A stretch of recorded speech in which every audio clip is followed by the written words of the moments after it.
All right. Get just a few minutes. Yay.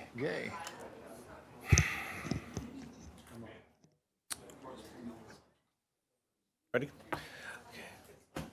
Welcome, everybody. I'll call to order the May 6, 2019 Board of Aldermen regular meeting.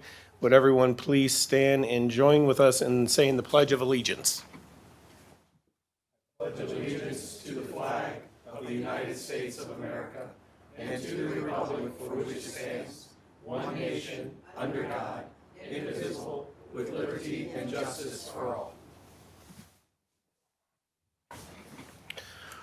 Roll call, please, Shelley. Mayor Dimmitt, Here. Alderman Leahy, Here. Alderman Kramer, Present?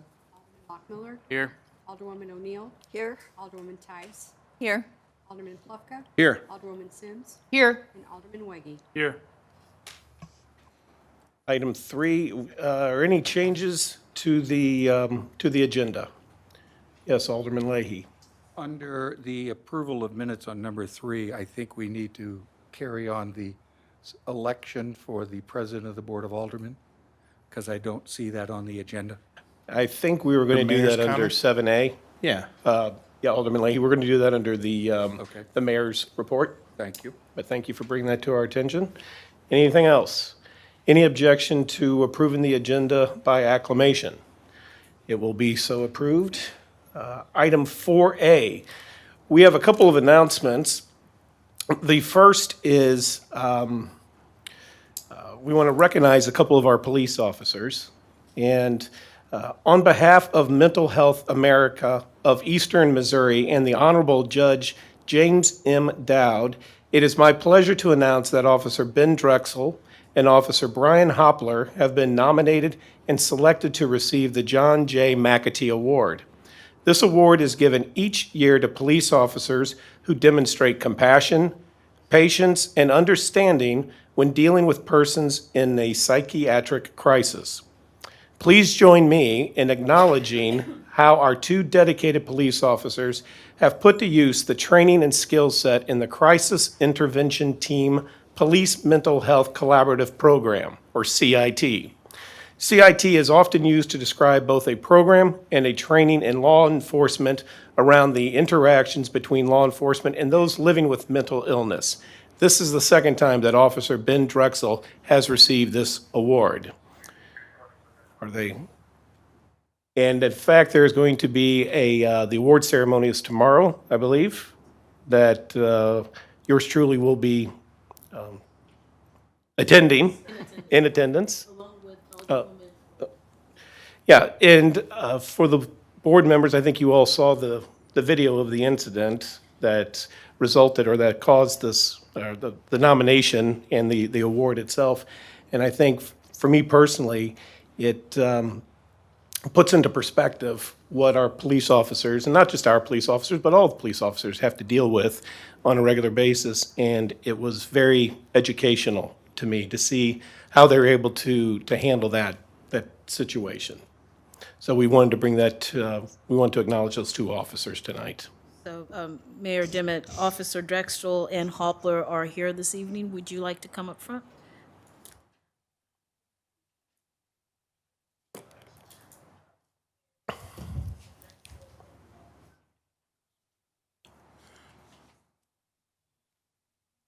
Face whoever you like.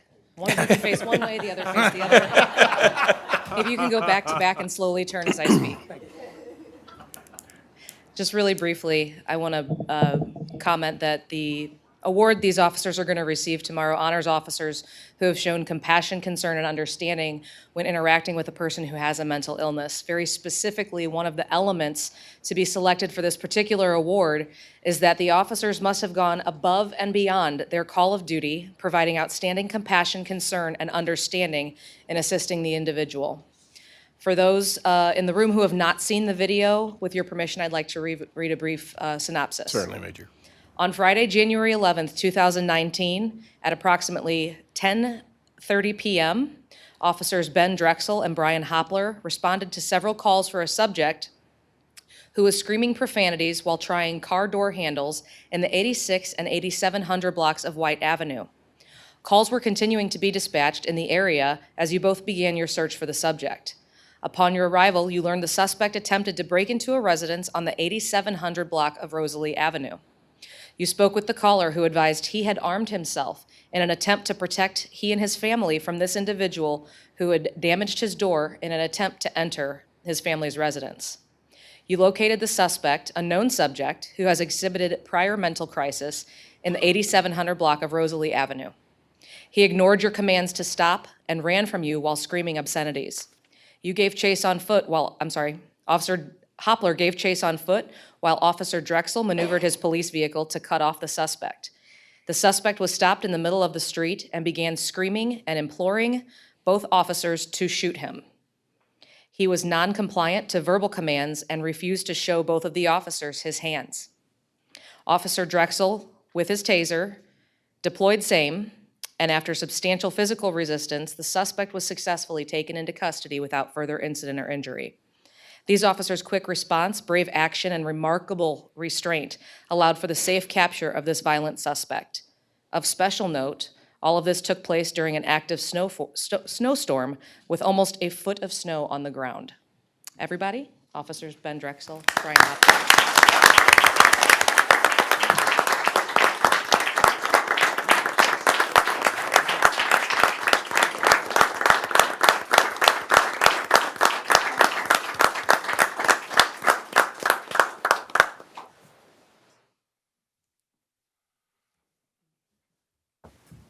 Thank you, Major.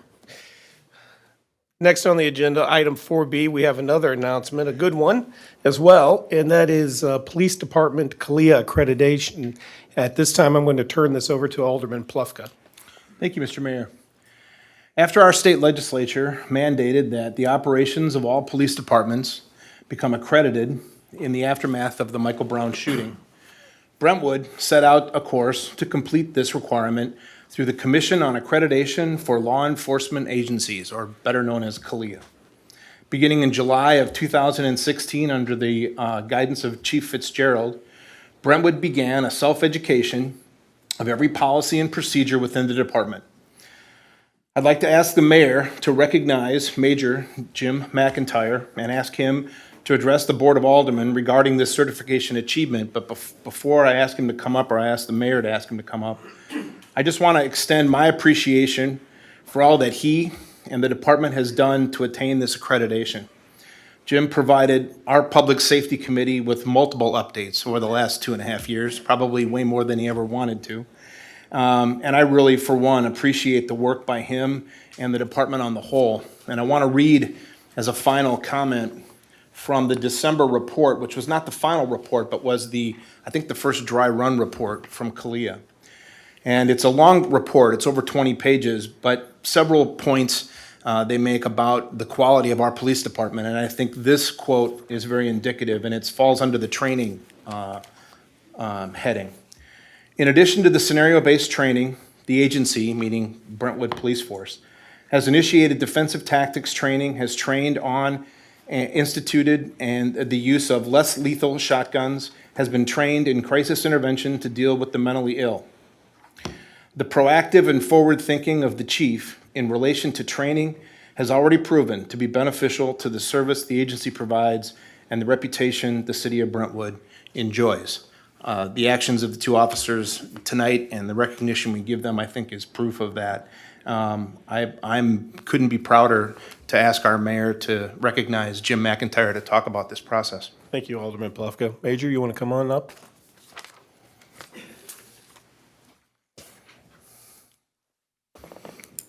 Thank you, Mr. Mayor, Mr. Plufka, Board of Aldermen. First, let me just say that this was a community effort. There were a number of unsung heroes.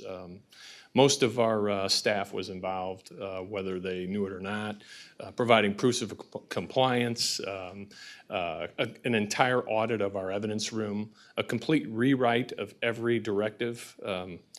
Just to give you, in visual terms, our policy manual went from this, I can't get my hands around it now. It's a 5-inch 3-ring binder now. It's over 90 directives.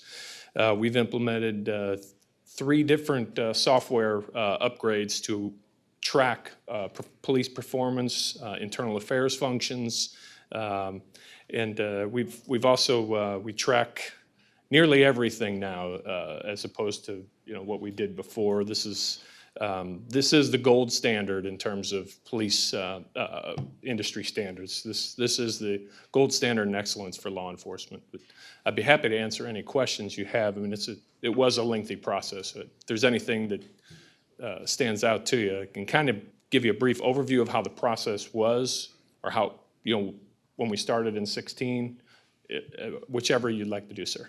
Well, yeah, certainly, go right ahead. Sure. Okay, so essentially, we started in 2016. We signed a contract with CALEA, the Commission on Accreditation for Law Enforcement Agencies.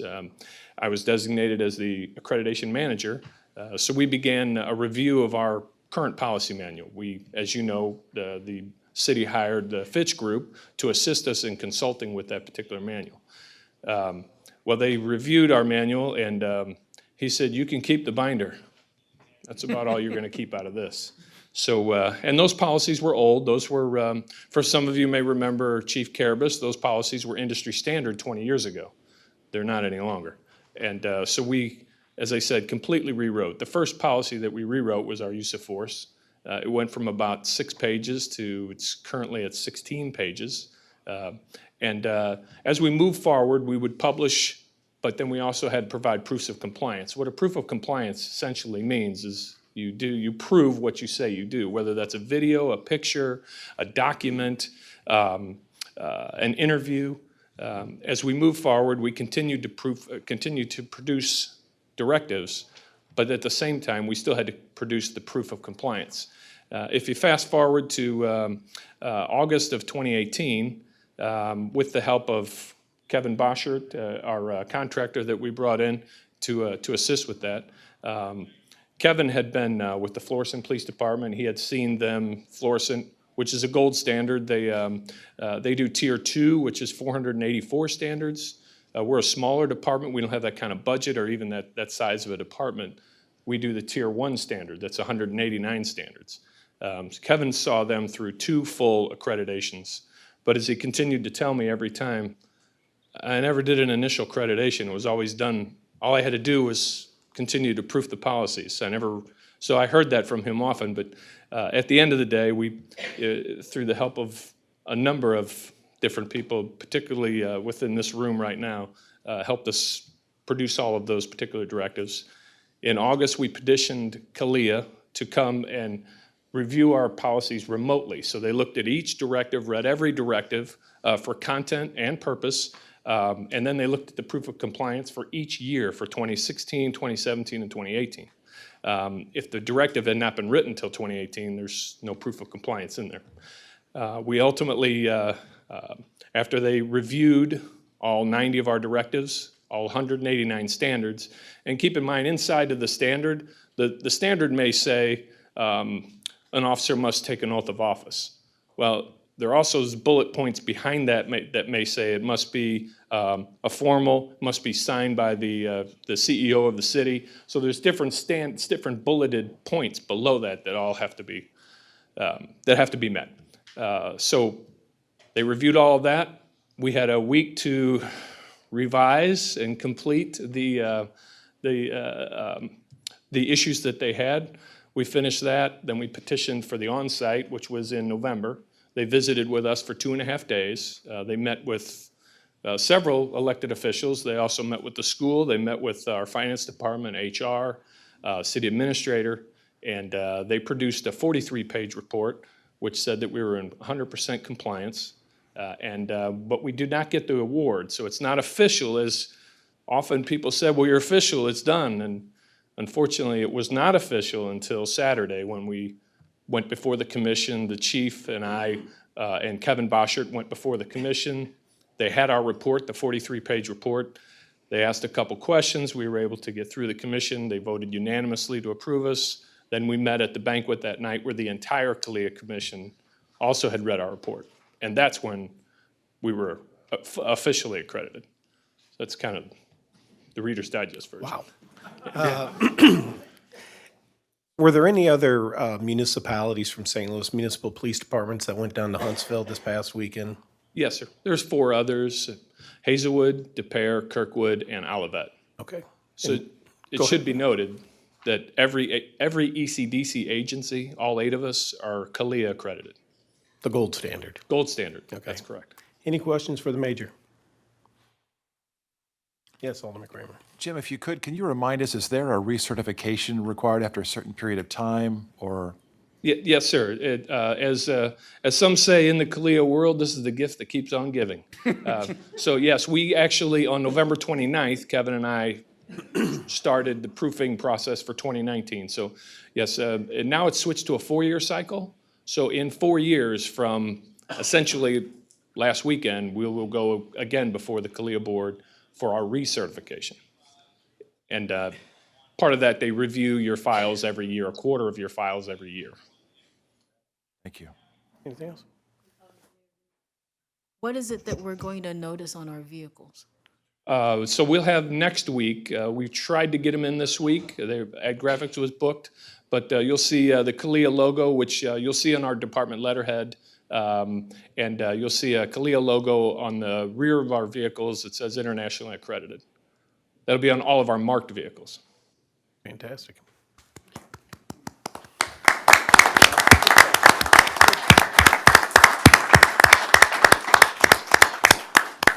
Well, Major, I know I speak on behalf of everyone up here. Thank you to you and to everyone involved. I hate to just single out one person for the risk of not acknowledging everybody who was instrumental in this, but thankfully you did that. But again, we are very appreciative of this, and it's something that we are very proud of, and I'm sure our citizens are proud of this as well. We do have a press release announcing this that will be going out on social media as well. Correct. And thanks again for all your hard work. Absolutely. Next item on the agenda, 5A. We have case number 1908. I will gavel open the public hearing for case number 1908, a public hearing to consider amendment of a conditional use permit and site plan review to amend the CUP for a hotel for property zoned UD Urban Development District and located at 1695 South Hanley Road. There has been a request to continue or table this matter. Is there anybody here on behalf of the applicant? Yes, Mayor. You care to come up and explain to the board for the reason for that, the request? Sure. Mayor, members of the board, thanks for having me tonight. My name is Scott Riley. I'm from the law firm of Cook and Riley. We were recently retained by Equus to assist with their efforts to develop the hotel at the parcel on South Hanley Road.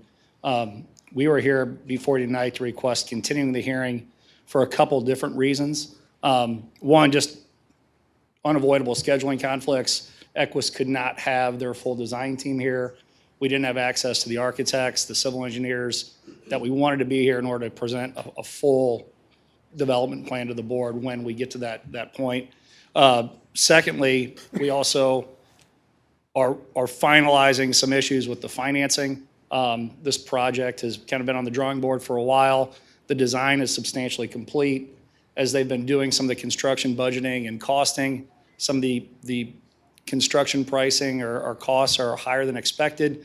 So the development group is kind of going back to their group of equity investors to make sure that we have a project that's fully financed and ready to go before we come for the final public hearing on the CUP. So really for those two reasons, we'd ask to continue the hearing, table it till a future date. My understanding is we should be ready to move forward fairly quickly. I know the board has a reduced hearing schedule moving forward. There's one more meeting in May, right? And then you go to a single monthly meeting. We'd pledge we'll work with, the city staff and elected officials to pick a mutually convenient date to get this back on the agenda. If not May 20, then at least on that June 17 day. So any questions I can try to answer. We also have somebody from Equus, Kevin Chapman, who's one of their construction managers. If there's a specific question about design, construction, I think Kevin could assist. Well, I think at this point, the only question is the reasons for the request. Does the board, anybody have any questions? Alderman Plufka. Not about that, but I have a question as to the process of tabling, and maybe the city attorney. Do we have to table it to a specific date, do we not? Table it to the next meeting, but you can't, alternatively, if you wish to table it to a specific date, Okay, so we can just say that it's to the next meeting, and if that doesn't work, we can table it again? Could table it to the call of the chair. To what? I'm sorry. The call of the chair That has almost a lyrical quality to it. gives you the latitude to place it on the agenda at a time you believe appropriate. I like that. Anybody care to I make would, that motion? I would make the motion, I want to make this motion, hang on. To table this request for amendment to the CUP to the Call of the chair. Second, Your Honor.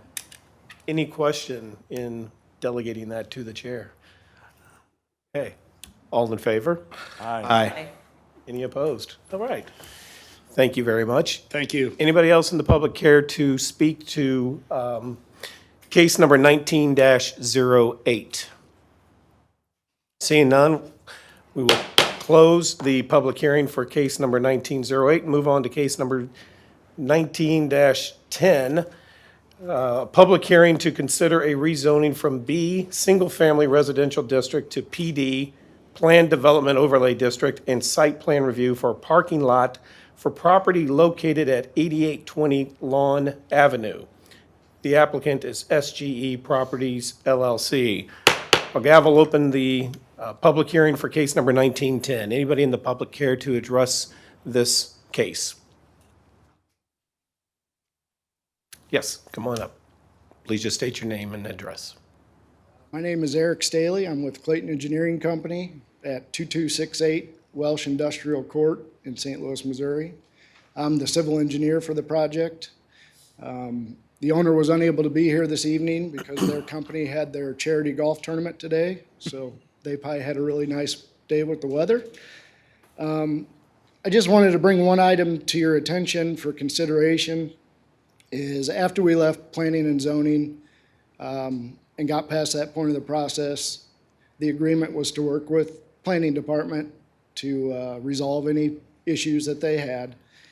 But one issue that came up after that approval through our resubmittal of the plans was safety item 1C in the planning letter. Basically addressing an existing condition for the existing parking lot. There's a row of parking that faces the building, and it has a narrow drive aisle behind it. The whole point of this project is to get more parking for the project. They're tight on space. They're having trouble getting tenants just because of this fact that there's not enough parking at the site. So that's why the project was brought about. And right now, with our current layout, we're adding 19 parking spaces, which my client's happy with. But with this new comment that came out, because of that narrow drive aisle and the backing up movement of the car to get out of the ADA parking space, it's tight. But it is the exact same situation that is there today, and the tenants are used to it. My client's not heard of any incidents of running into other vehicles and behind them. I think that, like I said, the tenants are used to the condition. So we're just asking that to let this condition remain as it is. It's on the existing parking lot. It's different from the property that we're rezoning tonight with this application. So Okay. if you have any questions. Okay. Well, don't go anywhere because it's going to come up on the agenda a little bit later tonight. You might get some questions at that Okay. time. Okay, thank you, Eric.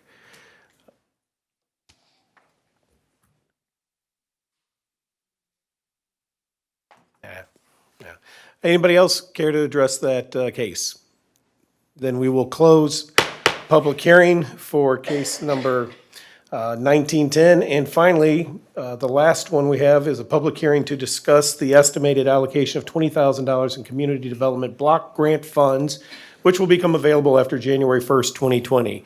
Gavel open the public hearing to discuss the estimated allocation of the community development block grant funds. Anybody in the public care to address the board on that matter? Lisa, would you please come down? Good evening. Lisa Kirkemeyer, Planning Director for the City of Brentwood. I appear before you about every year about this time. It's time to go ahead and apply for the Community Development Block Grant, which is a grant program that is administered by St. Louis County Community Development. City of Brentwood has always allocated $20,000. It's not really based on anything more than just population, and that's our allotment. But we do have a decision with the $20,000 of how it's going to be spent. So as in previous years, what staff has always recommended with administration is that we use the $20,000 for the home improvement program. Again, it's entirely administered through St. Louis County. But what it ends up doing is it ends up getting divided into 4 $5,000 forgivable loans for people that are low to mod that need help with home repairs. And so, again, we think that that's a program that's been very successful here in Brentwood. We always have not only the 4 applications that get approved and the houses get done each year, but also we have waiting lists. So I think I had in the staff report, yeah, there's 8 homes, properties that are currently on the waiting list. Should this be the way that the board sees fit to spend these funds, in order to be compliant with the grant requirements, I do have a list of anybody else who maybe would speak during the public hearing portion that would need to sign the sheet. And there's also information that's provided in terms of all the eligible and ineligible activities that community development block grants could be spent on. And the last thing is, as in past years, if it is a type of repair that would need some type of building permit or maybe just a mechanical permit, in previous years, we've just waived that building permit fee. So I would also at this time just ask for the board's consideration to do that again. If you have any other questions, I can answer. That's all I have. Thank you, Lisa. Alderman Plufka. Given the waiting list, has there ever been any thought with regard to our municipal departments to augmenting that block money? I don't know that we have ever talked about that. I mean, there certainly is the need. Would there be anything within the grant itself that would prohibit us from joining our funds with those funds in a program like this? I'm not aware of anything, but I certainly would like to check. Okay. It's That's worthwhile my question. checking. Thank you. Thank you, Alderman Plufka. Yeah, Alderman.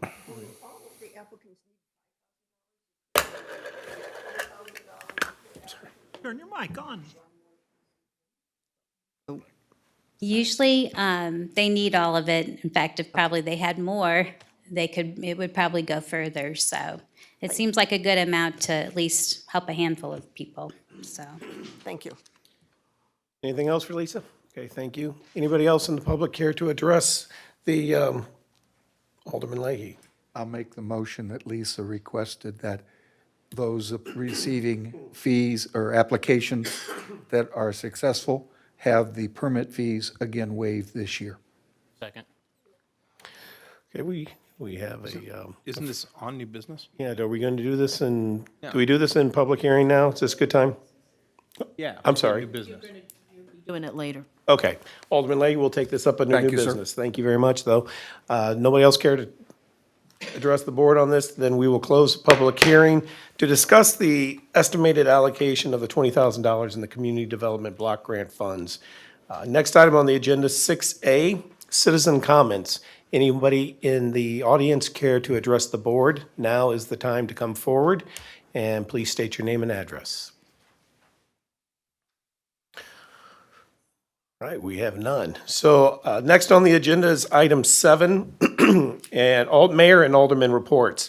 Under my reports, the only thing that I have is a continuation of the matter from the last meeting, and that was to elect, this board to elect a acting president of the Board of Aldermen, and that person sits and acts as the mayor when the mayor is unable to do so. Bola, do you care to take this, or city attorney? Anybody? We just handing out the ballots? Do we need, I guess we need nominations first, right? Okay, the chair would entertain nominations for the acting president of the Board of Aldermen. I'm sorry, Alderman Leahy. Thank you, Your Honor. I'll nominate Alderman Kramer. All right, we have Alderman Kramer. Do we have any other nominations? Alderman Weggie. I'll nominate Sonny Sims. Okay, we have 2. Do we have any other nominations? Okay, Shelley, if you want to pass out the ballots. Oh, thank you. Do you need a pen? No, We're trading back Oh, and okay. forth. If we have an extra, thank you. I won't lose it. It's a nice one. it because I can use the back Oh, stylus, yeah. oh. She got it. Like a Karnak thing. Pass these to the left, or what do we do?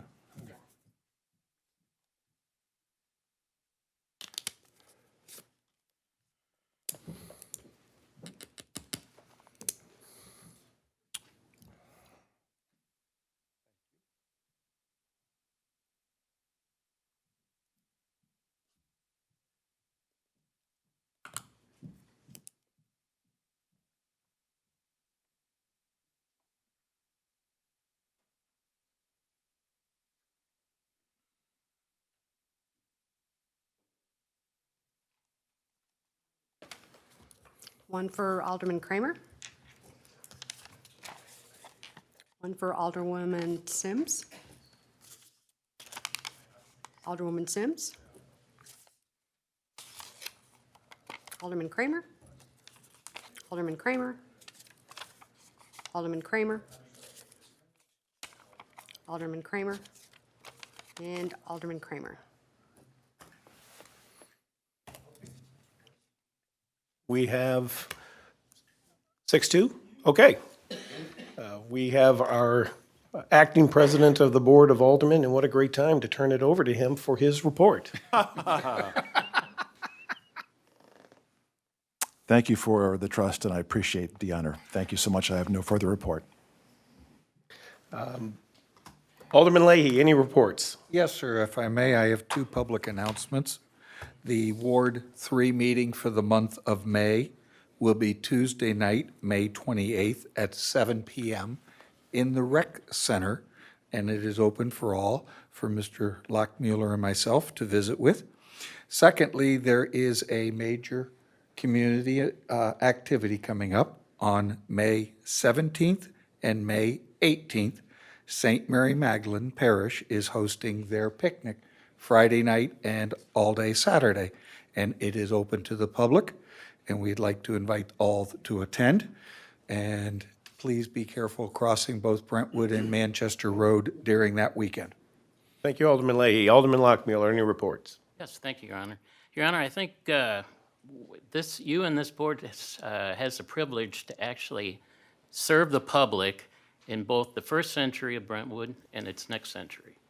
So to mark that occasion, I've made available to you all the Brentwood Century Foundation's commemorative coin. For everyone else out there, you too can have one of these coins for $10 plus shipping and handling. And if you order now, do you get two? Yes. Go to BrentwoodCenturyFoundation.org. It is a fundraiser for the organization. So hit it early and often. Thank you. Thank you, Alderman. Alderwoman O'Neill. No report at this time. Alderwoman Parker Tice. I have one announcement. The Ward 1 meeting is going to be on Tuesday, May 21st, a week later than the typical Ward 1 meeting. So it will be Tuesday, May 21st at the Community Center. Thank you. 6 o'clock. Alderman Plufka, are you going to be there at 6 o'clock? If only that were bearing any relation to when it started. I don't remember what the signs say. I think it might say 5. It might say 6:30 on our signs. I don't remember. Okay, well, I'm sure you can figure that one I'm out. sorry Okay, about Alderman Plufka, while you're signs. speaking. With that confusion, I have no report. Okay. Alderwoman Sims, any reports? No report. And Alderman Weggie, any reports? No report. Thank you. Next up, item 8A, City Administrator's Report. We have the Brentwood Bound update. Thank you, Mayor Dimmitt. For May 6th, and this covers the payment period of January 1st, 2016 through the meeting today, 5/6/19. There are 3 categories of cost: the investment cost, and these are costs that can be recovered to a large extent if the project is not completed, such as real property. We have had no recent investment costs that have been incurred, and the total amount spent to date is $2,558,103.50. The second category of cost is the direct project cost, and these are costs that are necessary to provide additional information regarding cost or feasibility of the project. For instance, design, engineering, and studies. These are items we will not know unless we spend the money to find out.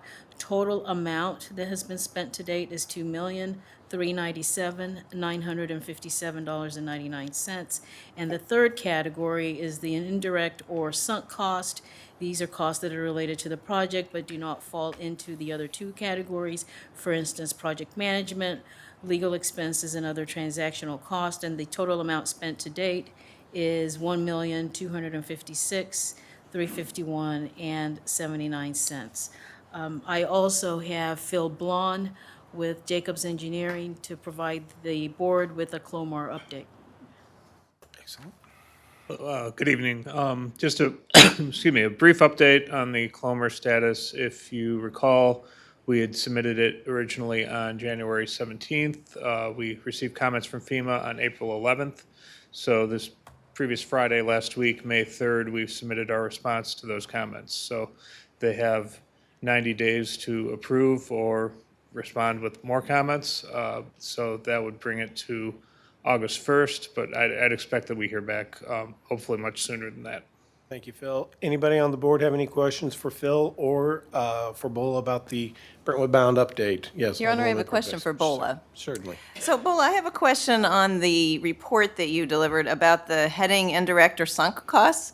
I'm not an accountant, but I sort of see indirect costs as legitimate costs of doing this work.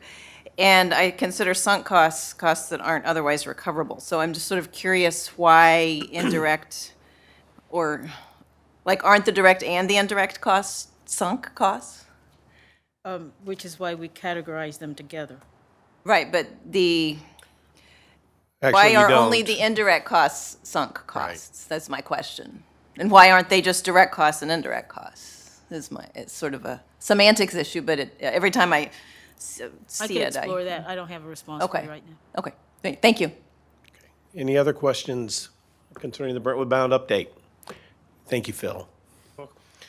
Next on the agenda is item 9, the consent agenda, and we have quite a few items on there.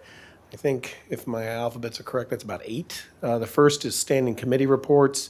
Item B is the warrant list for both the 2019 operating budget expenditures and the 2018 series certificates of participation.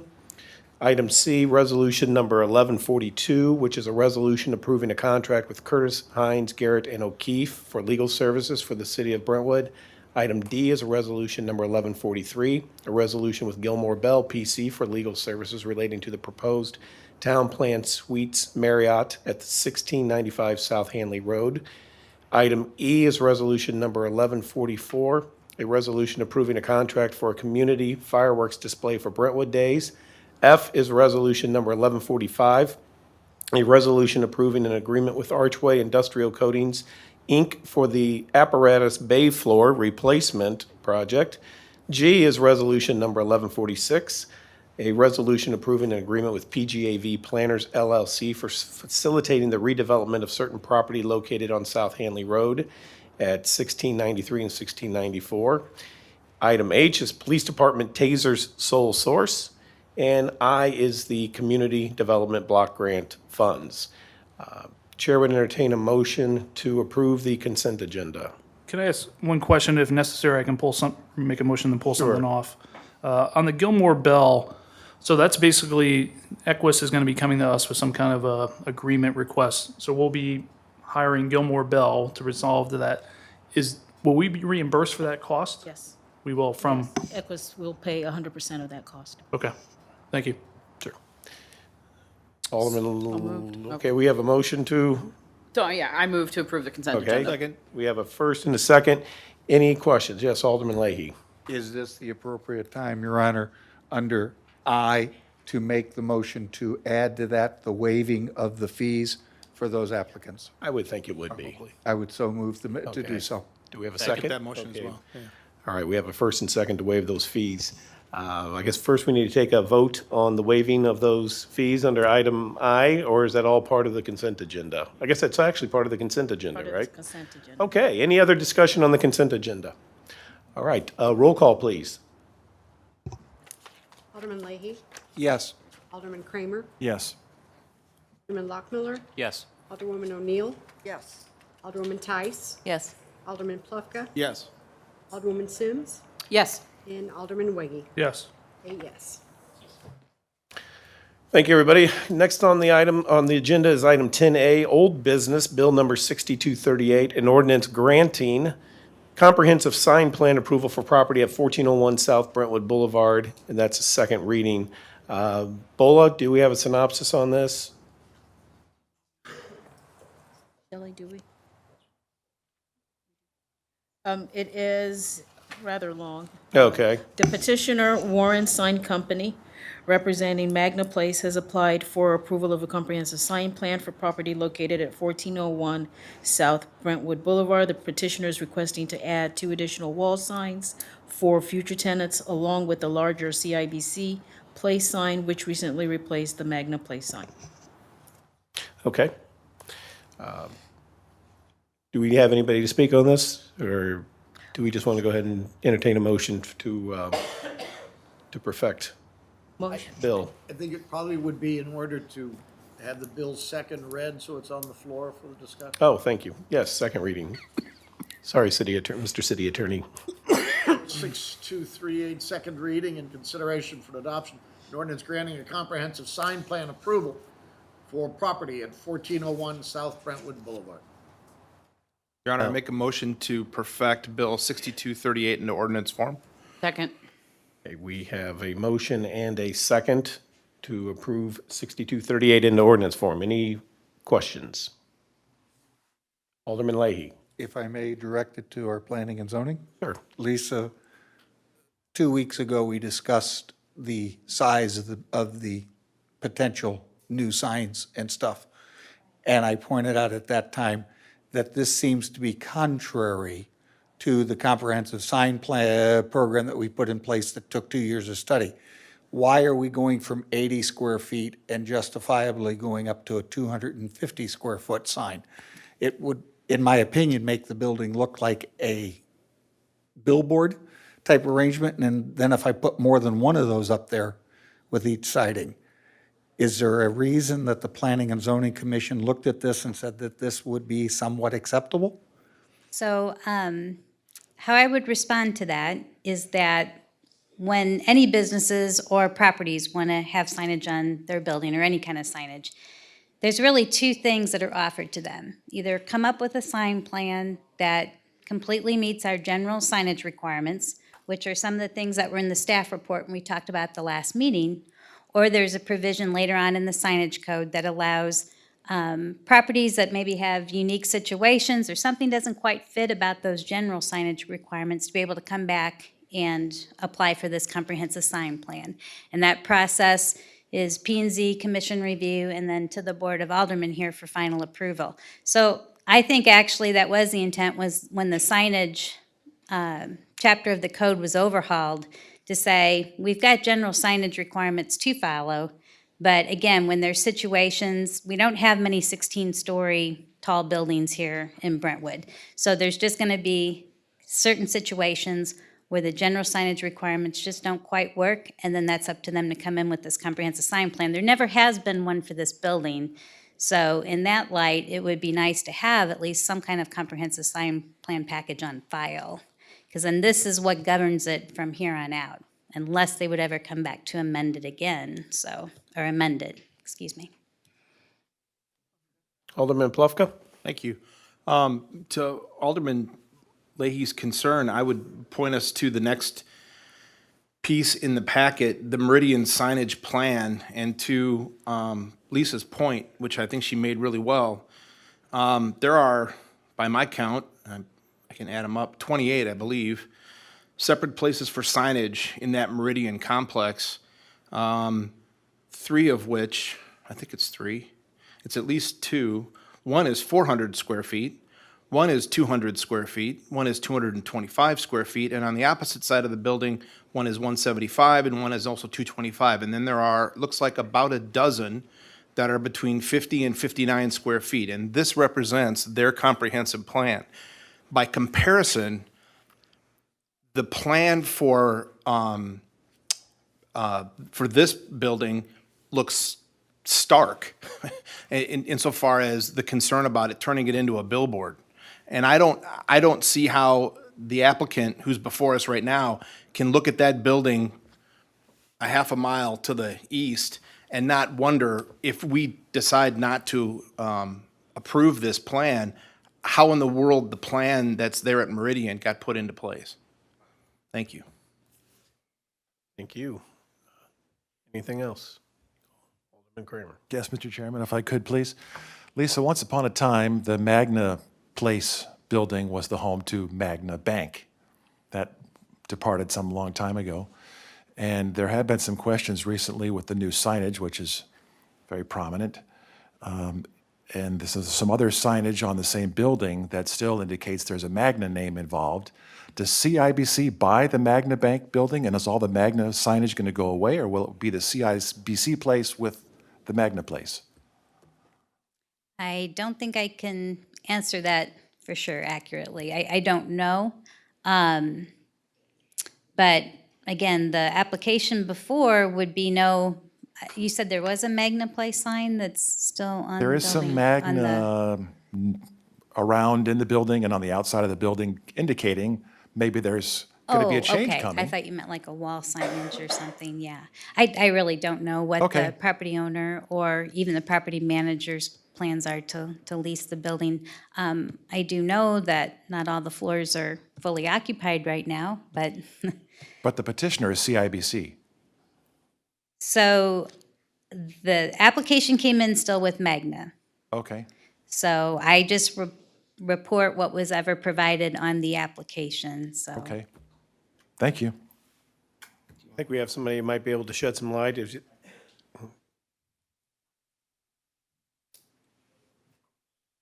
My name is Rod Schultz. Hi there. How you doing? I'm the senior property manager for Altus Properties, who owns the property. Okay. So I'll give you a quick overview Please. of what we've got. So CIBC Bank bought the naming rights to the building.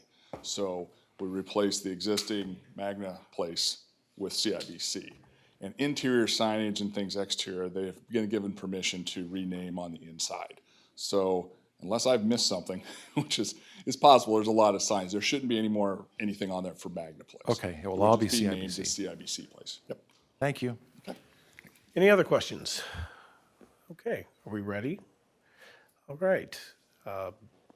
We don't need another reading, right? We can just take a vote. All right. We have the motion in the second. Yep. Roll call, please, Shelley. Alderman Kramer, Yes. Alderman Leahy, No. Alderman Lockmiller, Yes. Alderwoman O'Neill, Yes. Alderwoman Tice, Yes. Alderman Plufka, Yes. Alderwoman Sims, Yes. Alderman Weggie. Yes. Bill number 6238 passes, and upon the signature of the mayor becomes ordinance number 4876. Okay, thank you, Shelley.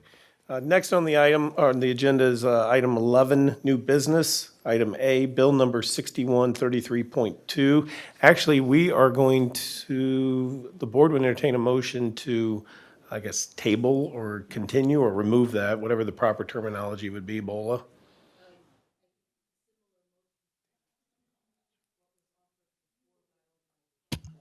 I would make a similar motion to table this amendment to the call of the chair.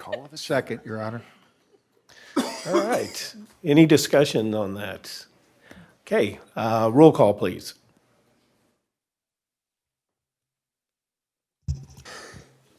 Alderman Leahy, Yes. Alderman Kramer, Yes. Alderman Lockmiller, Yes. Alderwoman O'Neill, Yes. Alderwoman Tice, Yes. Alderman Plufka, Yes. Alderwoman Sims, Yes. and Alderman Weggie. Yes. Pass. Thank you, everybody. Next on the agenda is bill number 6240, an ordinance providing for a boundary adjustment between the cities of Brentwood, Missouri, and Webster Groves, Missouri, and providing for the effective date of this ordinance. First reading only.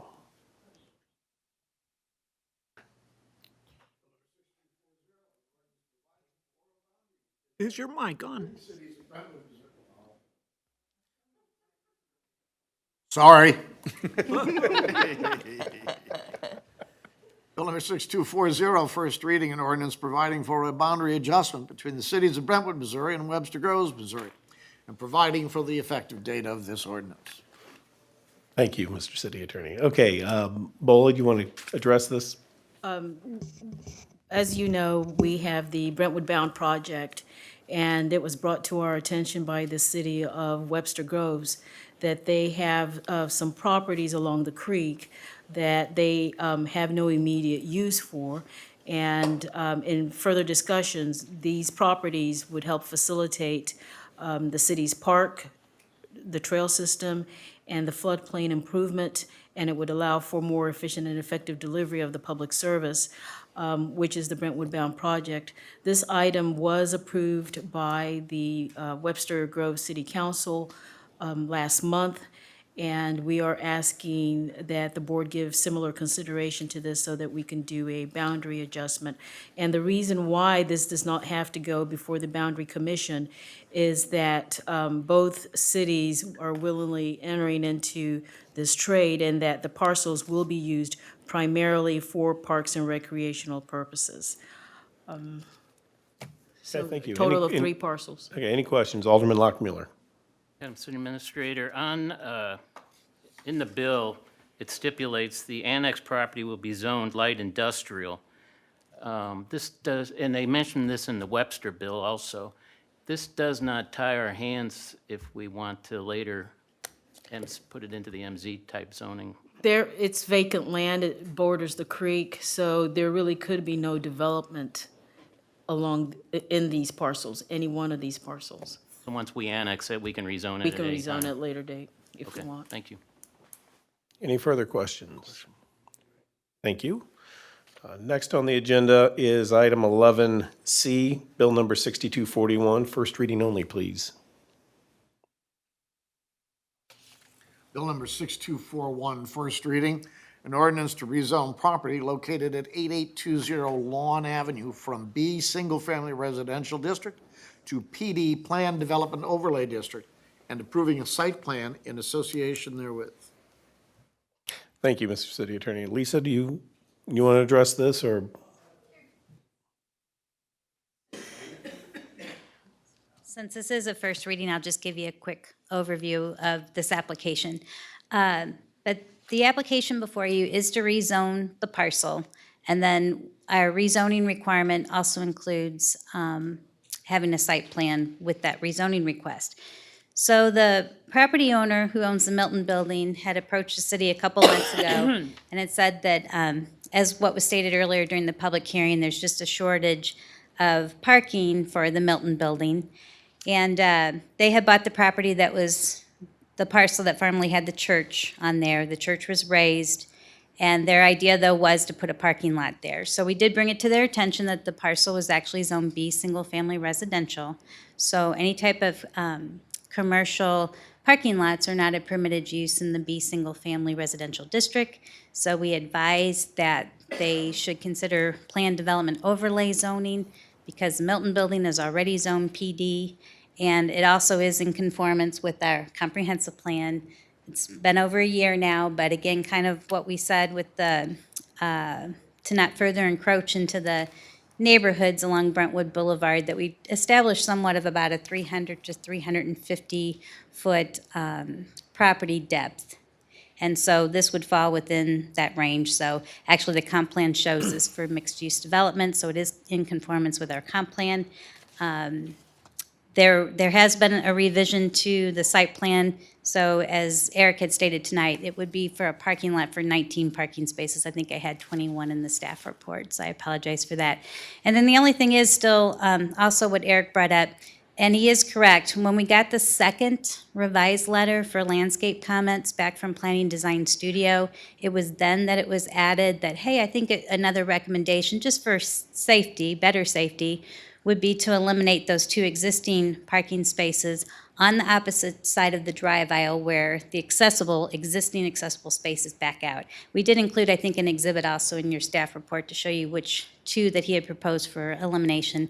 But again, I do have to say also, it is existing conditions. There's nothing in that part of the parking area that is going to change or anything. So but he is correct. That did come back from Planning Design Studios after a second review.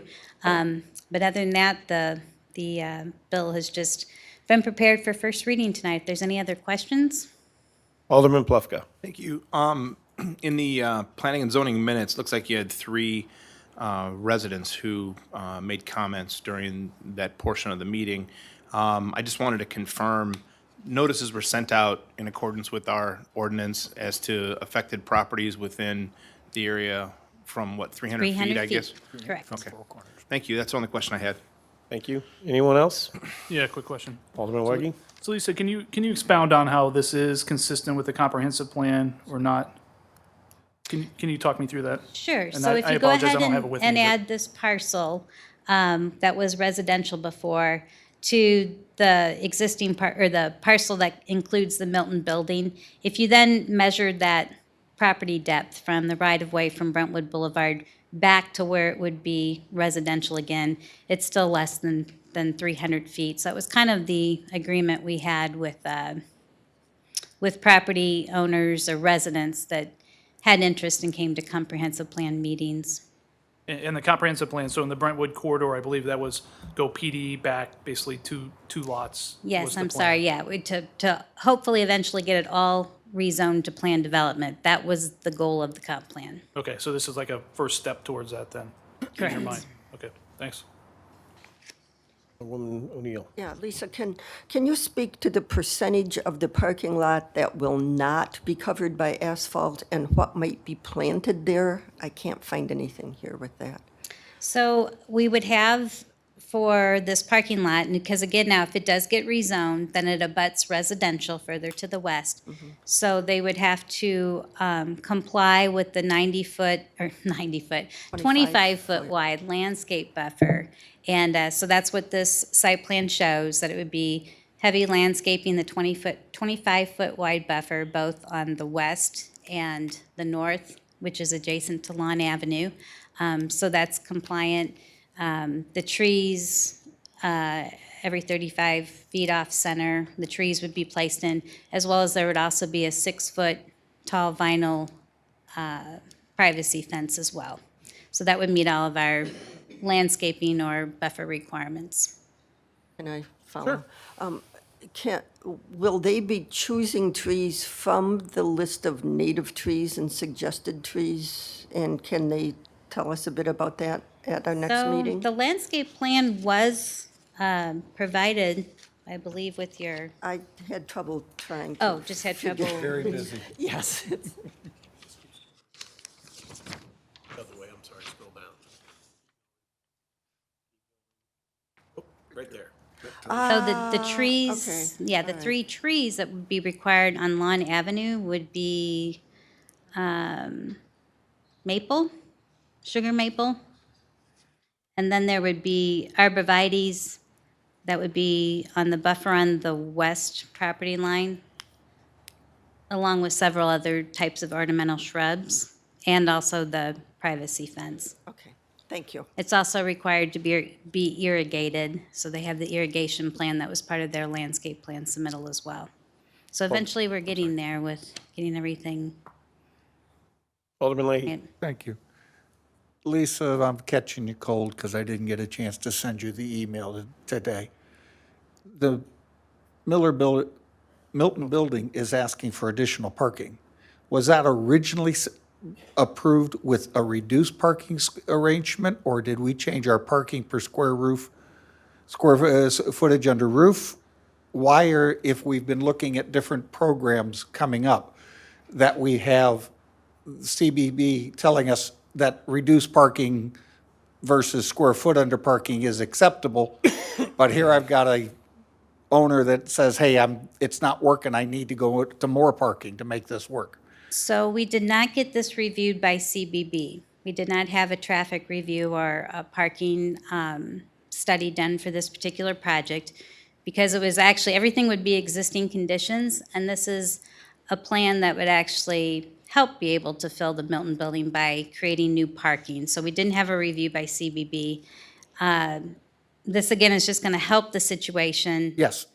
But the parking requirement, again, would just be that there's going to be 21 more spaces, which helps out with the entire occupancy. But Yes, I agree with what he's trying to accomplish, and I think that's a good thing. He's recognized the problem and would like to increase it to eliminate the problem. What I'm asking is, did we get into this situation because in the layout of the original proposal, when they put the Milton building together, did we follow our parking per square footage under roof? Or did we give them a reduced parking count to the point that in reality, it's now coming Yeah. back to us saying there's a problem? it's been so long ago, I can't really say that the Milton Building, I'm not sure when it was built, so I don't even know if it predated our zoning entirely. But there's been so many code revisions since then. My understanding is that the parking that they have was actually the parking that supported the church when the church was there. And that when the church still continued, though, they went ahead and sold the parking off to the owner of the Milton Building, but then they were still allowed to lease it because obviously, they were using the parking at different times than the office development. So that's how it all came into being, is what I understand. Okay. Yes, Alderman Kramer. Yes, Mr. Chairman, point of clarification there, Lisa. The question has come up, if in a case like this, the rezoning takes place at the request of the owner and the ownership changes, the rezoning stays. Correct. Okay, thank you. Anything else? Thank you, Lisa. Next on the agenda is Bill number 6237.1, a first and second reading. Bill number 6237.1, first reading, an ordinance of the City of Brentwood, Missouri, approving a First Amendment to real estate sales contract with NB West Real Estate Incorporated and certain related parties for the purchase of certain properties, including Mary Avenue and properties along Mary Avenue and Bompard Avenue, authorizing certain other actions in connection therewith, providing for the effective date of this ordinance, and containing a severability clause. Thank you, Mr. City Attorney. For some reason mine is locked. I can't get into it. Do I need to refresh, you think? I apologize. While I'm doing that, do you care to read a synopsis? Is there one on that? Yes. Thank you.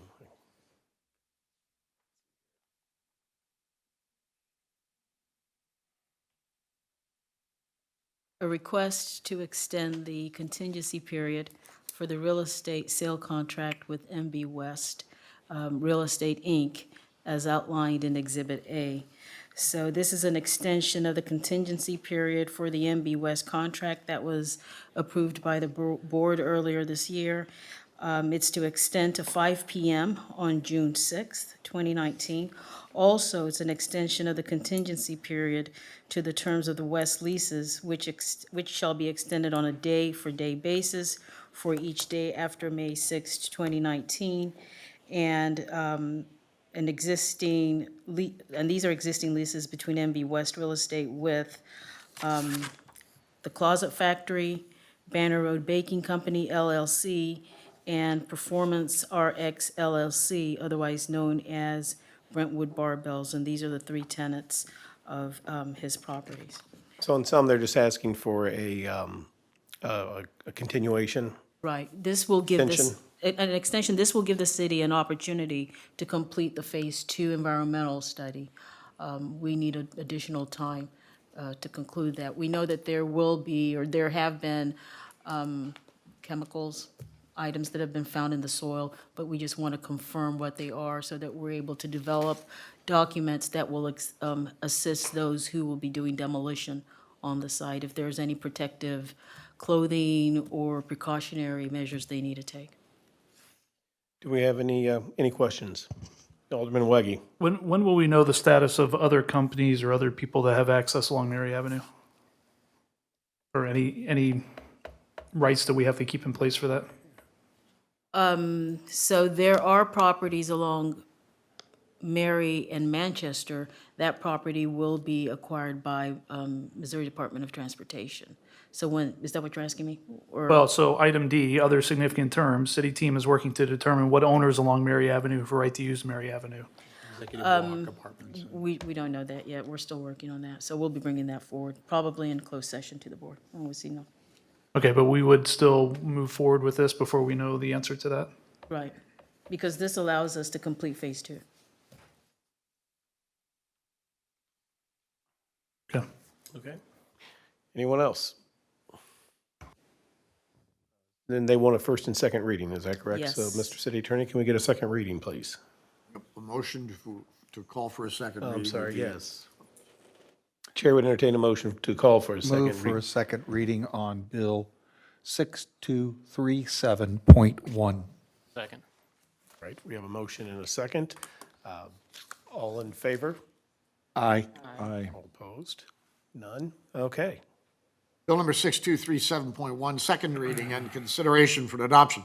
An ordinance of the City of Brentwood, Missouri approving a First Amendment to real estate sales contract with NB West Real Estate Incorporated and certain related parties for the purchase of certain properties, including Mary Avenue and properties along Mary Avenue and Bompard Avenue, authorizing certain other actions in connection therewith, and providing for the effective date of this ordinance and containing a severability clause.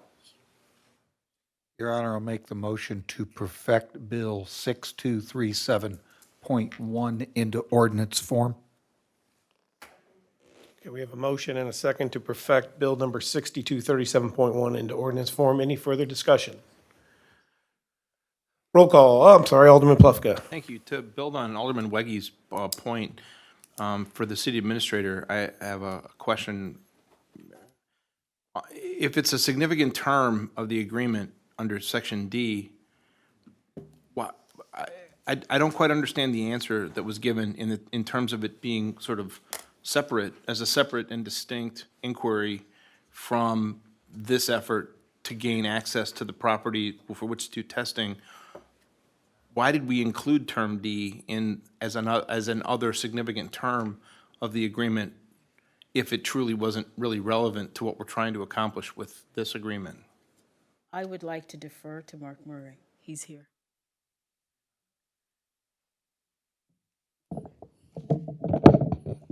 Good evening. Clarify one thing.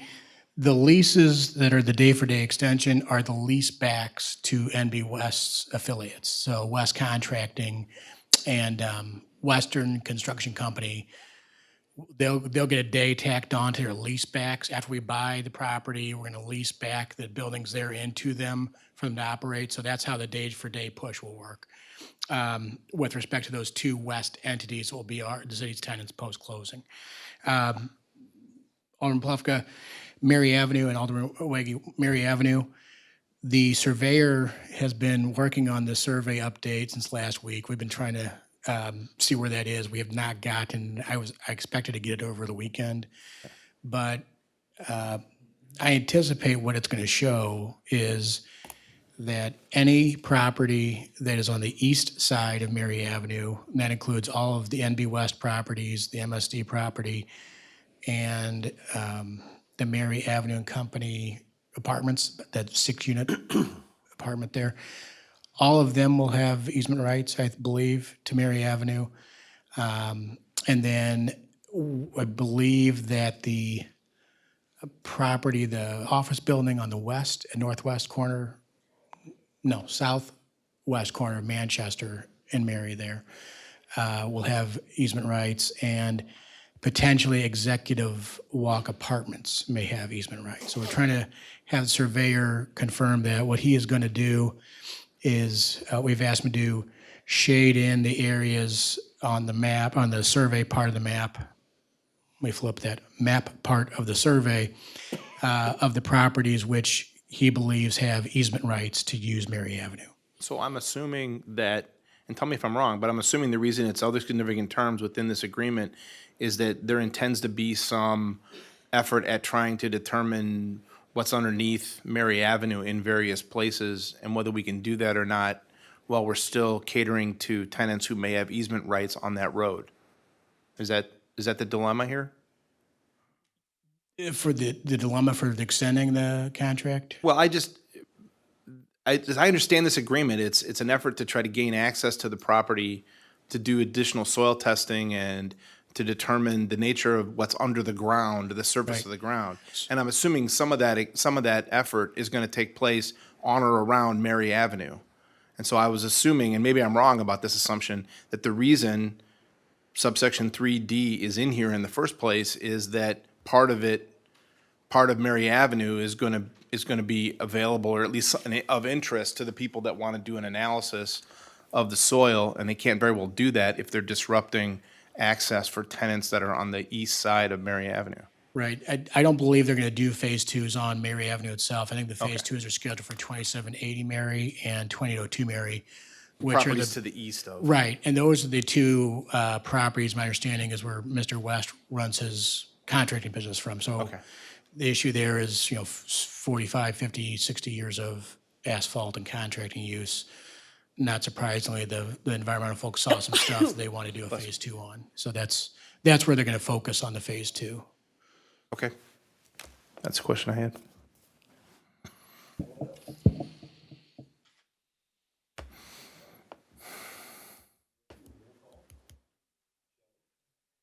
Sorry, Shelley? Alderman Leahy, Yes. Alderman Kramer, No. Alderman Lockmiller, Yes. Alderwoman Tice, Yes. Alderman Plufka, Yes. Alderwoman Sims, Yes. Alderwoman O'Neill, and Alderman Weggie. Yes. Sorry, I put my stuff away.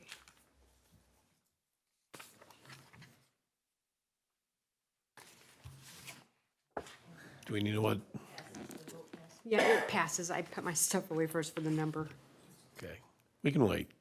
6237.1. 4877.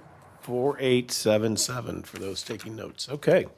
Next on the agenda, item 12A, citizen comments. Anybody in the audience care to address the board? Now is the time to do so. Please state your name and address. All right. Item 13, closed meeting. Alderman Leahy. Your Honor, I'd like to make a motion for the board to go into closed session for a legal and real estate matter conforming to the revised standards of the state of Missouri, 610.021, subsection 1, subsection 2, and to adjourn thereafter from that meeting. We have a motion and a second to go into closed session pursuant to 610.021, 1 and 2. Any discussion? Roll call, please.